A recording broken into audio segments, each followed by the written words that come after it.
From the Charleston County School District being placed on a fiscal watch by the South Carolina Superintendent of Education to the very latest on Prestige Academy, I speak exclusively with Charleston County School Board members Kate Darby and Reverend Eric Mack for a special edition of Quintin's Close-Ups.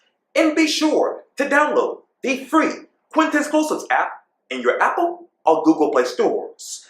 And listen to this interview later on iHeartRadio.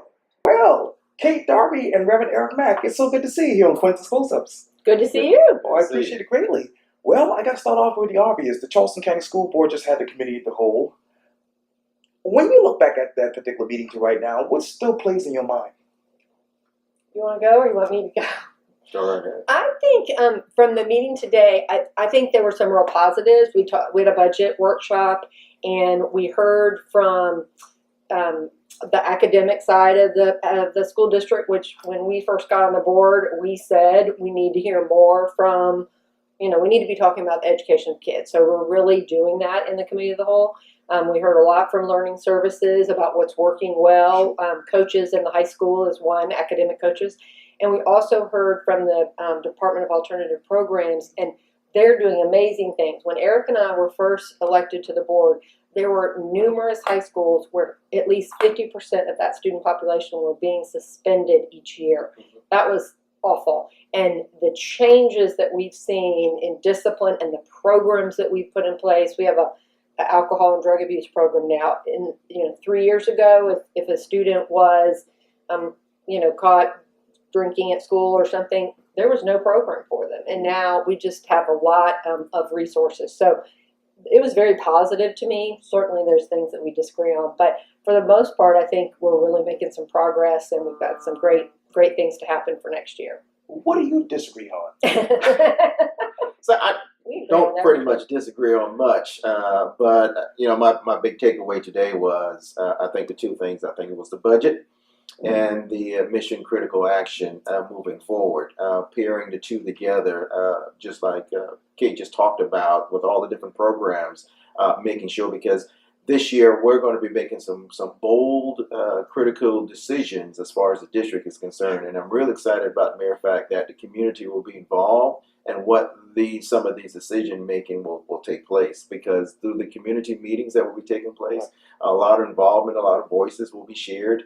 And by June 24th, those recommendations will be made to the board, and we'll be making some real critical decisions as far as CCSE is concerned. There are some bold moves that needs to happen that should have happened years ago, but I'm glad that we're in a position to where we'll be able to make some of those recommendations moving forward. Everything's not going to happen in 1 year, but it will definitely be spread out over the course of about 3 years. Trying to bring about some of those needed changes. But I believe out of the gate, the superintendent and her staff have really dived deep into a lot of where we are and how we're moving forward. And with the community input, I think we're going to be proud of how we move forward. You talk about the district. I got to go to Kobe Satterfield from Channel 5. She tweeted this out just earlier today. She says this: the state superintendent of education has placed the Charleston County School District on a fiscal watch due to significant deficiencies, material weakness, direct and material legal non-compliance of management letters. How did we get here? So I don't mind addressing that if you want to, because I was at the Audit Finance Committee meeting last week. So what that is mainly about is that about 3 years ago, the school district implemented a new payroll system. In the past, people were doing paper timesheets, and that's not an efficient way to do it. And that is a huge thing to introduce to, we have probably 6,000 employees. And it took us a little while to implement it in the way that it needed to be. At MUSC, where Reverend Mack works, they've got a great policy where the employee has to review their timesheet online, and then they have to sign off on it, and then the supervisor has to sign off on it. And we were having some issues getting people to do that. It wasn't the culture that people were used to in the schools. And so there wasn't, the auditor said to us, there's some things you need to approve. And this year, our staff has done a fantastic job. They've done a huge amount of training for both the supervisors and the employees on the program. And then we have a system where if you don't do what you're supposed to do, you get a notice about it, and there's a progressive kind of plan. So I think we're going to see a huge improvement in that for this year, and then for next year's audit. I think we talked about it in the Audit and Finance Committee meeting last week. There's already a plan in place. So I really think that's the reason, that piece is the reason that we're on the fiscal watch, and I think that will be addressed in the fiscal plan they're putting together right now to respond to that. So they're on top of it. So the physical watch is definitely something we don't want to be on, Right. but it does give us an opportunity to improve Okay. on our matrix and our method and what we're doing right now. So we will see great improvements as we move forward in trying to identify some of those areas. Okay, the time system. When you all were switching from the paper to electronic, obviously, how much money did the school district lose? How many employees are we talking, by the way? Well, it's not that there was money that was lost. It was money that, this is what happened. So I work for a company, and we have our employees clock in on the computer. And what happens is if an employee doesn't submit their timesheet or okay their timesheet, or their supervisor doesn't okay it, then they might not get paid. Well, staff talked about it, and we actually had a couple of board members that said, oh, no, so you got to pay people every time, even if they didn't follow the process they're supposed to. So our staff in payroll, they were having to, write checks at times because people weren't following the process they're supposed to. So it wasn't any lost money, it was just inefficiency. So that's what it was. And so now they've done tons of training, and I think, everybody there are only a few people who aren't following the process exactly to a T, and again, it really is having the employee review and approve their time, and then the supervisor review the time and make sure that's submitted. So I think they've got a great plan to address that. So I feel comfortable with that. Okay, let me break this down again. It says significant deficiencies. What are we talking about with that? I'm not sure. I think that's just the terminology that they use in the letter from the state superintendent. But really, it's basically the switch over to the time clock system.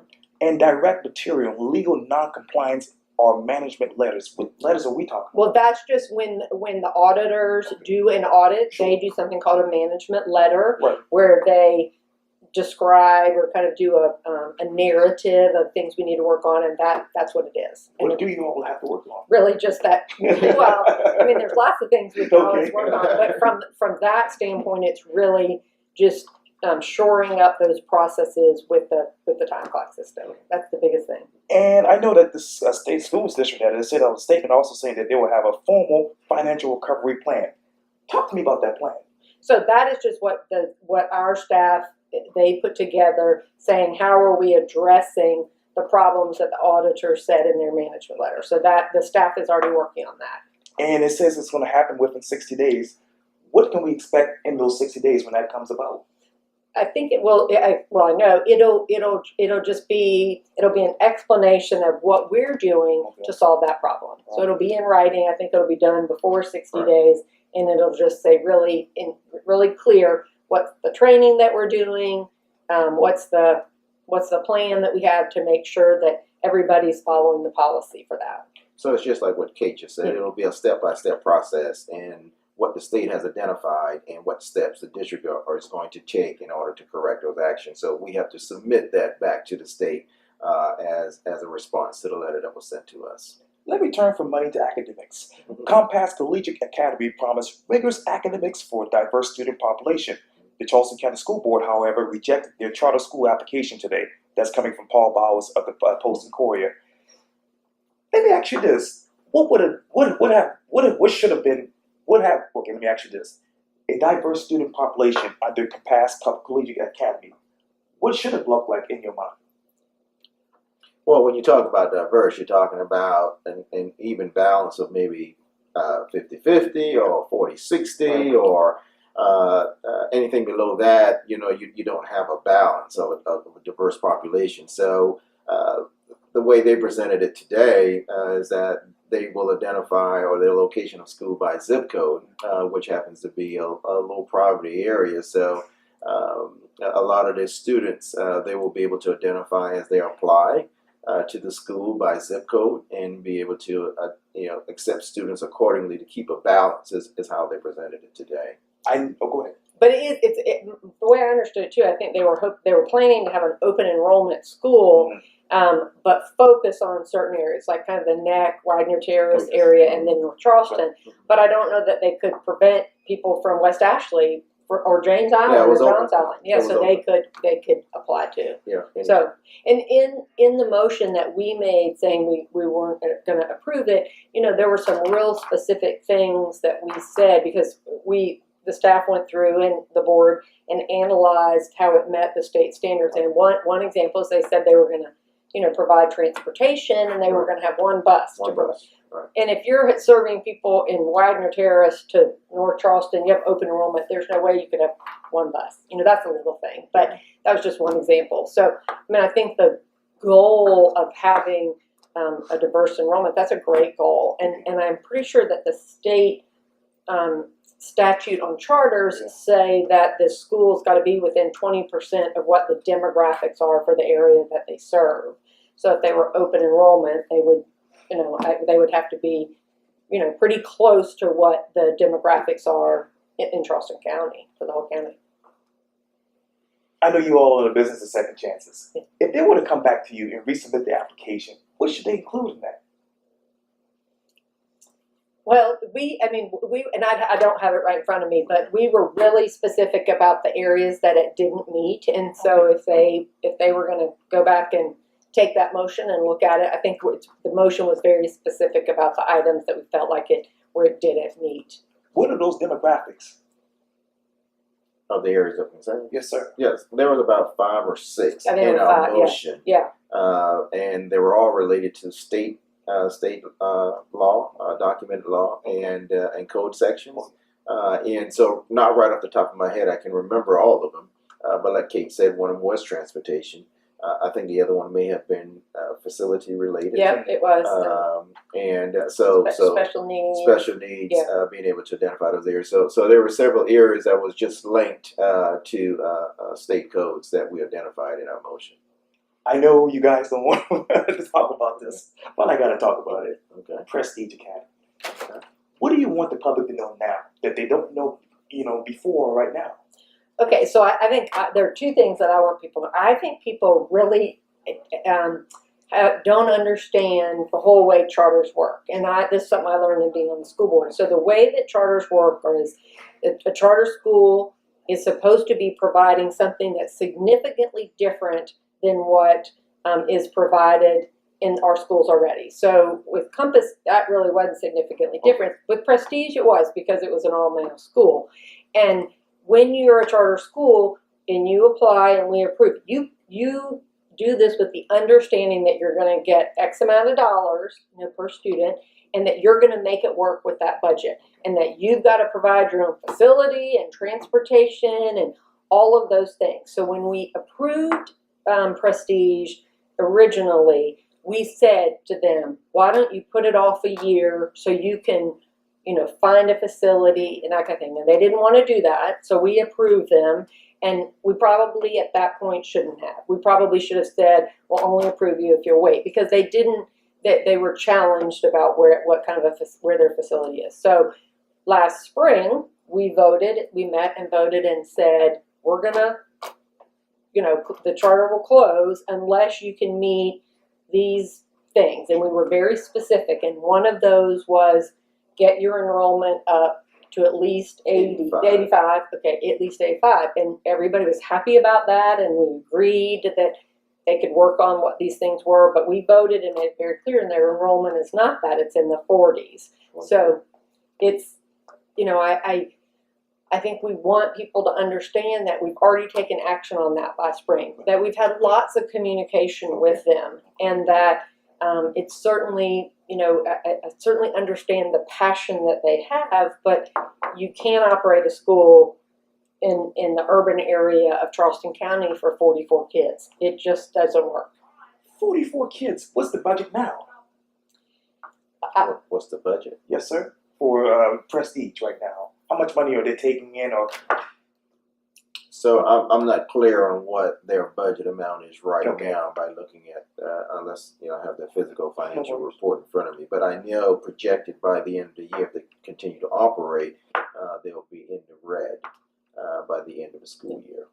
And they did get, there's the statewide, they've got a couple of grants to get, most of the charter schools usually do, to get something to get them off the ground, because they usually are doing a lot of planning before they actually get students, and they've gotten some of that, but that money goes away, and so they can't survive on 44 students. So Compass, how much students would have been in that particular school? Well, they projected 100 each year moving forward, starting from kindergarten through 8th grade, I think. So they're projecting by the time they reach to 8th grade, they'll be at 700 and something, close to 800 students. Let me turn over to what happened, I guess, 2 weeks ago or so here at the Charleston County School Board meeting. Obviously, there was the representatives from NAN who came and expressed some opinions about certain things that are going on in the school district. Where were you emotionally when that took place?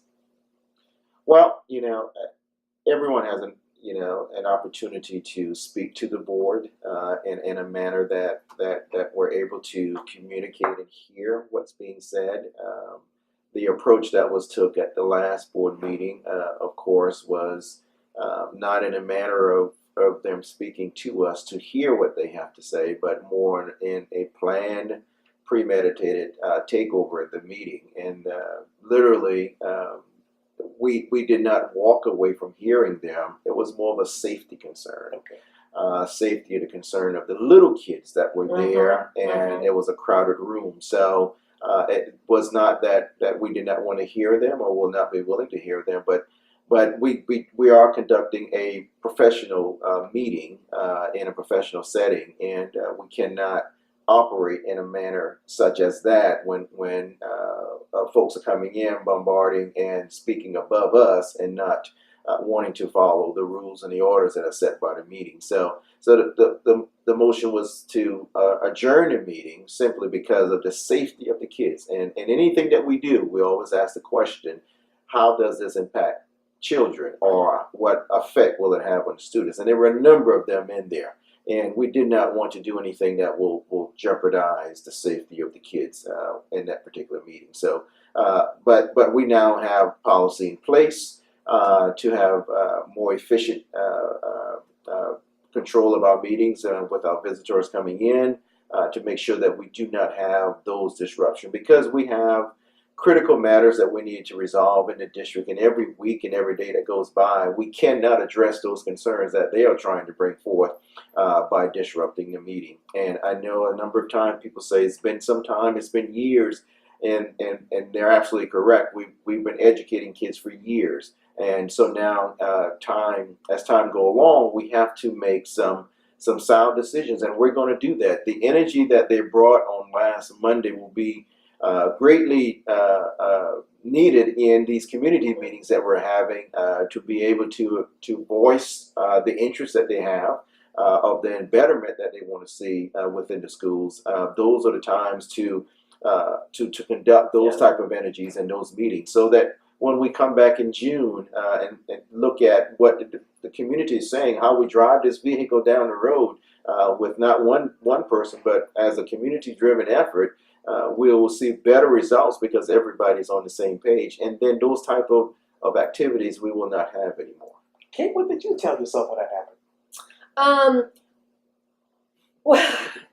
Well, I was a little bit surprised. I had heard that folks were going to come and pick up the meeting, and I think we really want to hear from people. We want to hear from people about, what are they concerned about, and what suggestions do they have related to educating our Charleston County kids. And I'll be real candid and say that I cannot, and Eric's younger than I am, but I can't fix things from the last 40 years. I can only affect, and I think Reverend Mack and our board can affect things going forward or impact things going forward. And so I am open, and I think we all are open having, a collaborative conversation and discussion with anybody who wants to talk about what we can do going forward. But I don't think that was the goal of the group that came. They came to disrupt the meeting. That was very clear. And we had a lot of kids there. We were doing public recognitions. There was a group of kids who did not get to be recognized because the group came in to disrupt. And I think, so we were just thinking about the safety. And I think I've gotten feedback from people who said, why did you adjourn the meeting? And it made sense to adjourn the meeting. I mean, lots of different pieces of feedback. But I think we have a process and a policy in place now as to where we can go forward effectively. And if people have suggestions or feedback or, how we ought to do things differently, we want to hear from them. But we got to get the work done. We're elected to get the work done to impact student achievement, to help our kids be successful, and that's what we've got to focus on. That's so great to hear. Well, Kate Darby and Reverend Eric Mack, thank you so much for your time. I really appreciate this. Thank you. Thank you. All right, thanks. Yeah, you're welcome.